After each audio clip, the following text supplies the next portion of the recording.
Il y a plusieurs raisons qui causent une dépression. Des problèmes familiaux, une insécurité, le chômage, un traumatisme, le deuil. Le deuil, une douleur, affliction que l'on éprouve lors de la mort de quelqu'un, d'un proche. Ça laisse un vide à l'intérieur.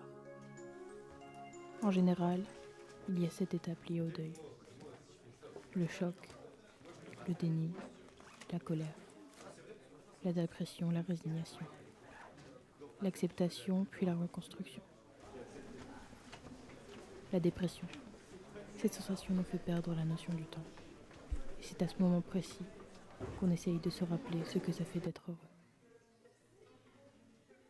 Mais si le sentiment persiste, le cerveau supprime chaque souvenir joyeux.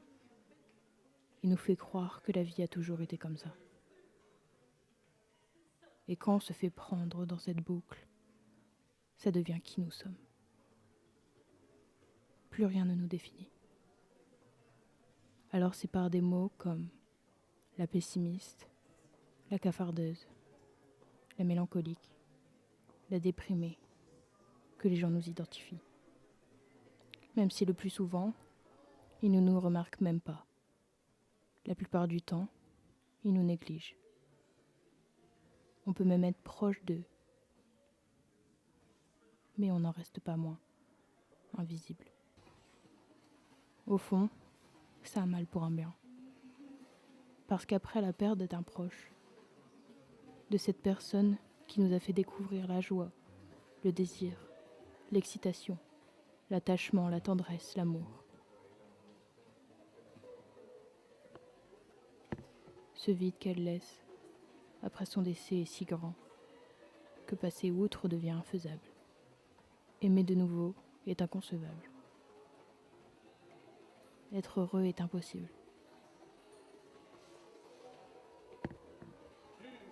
Tout le monde nous dit que les souvenirs existent à travers le temps et qu'on a juste à fermer les yeux pour revoir cette personne,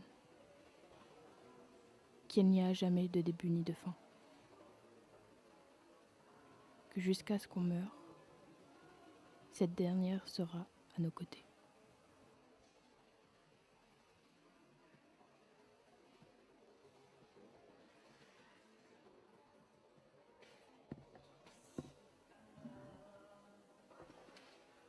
Mais ça ne change rien. Elle nous manque. Elle nous manque dans chaque souvenir. Elle nous manque quand on ferme les yeux. Elle nous manque à chaque instant, de chaque jour qui passe.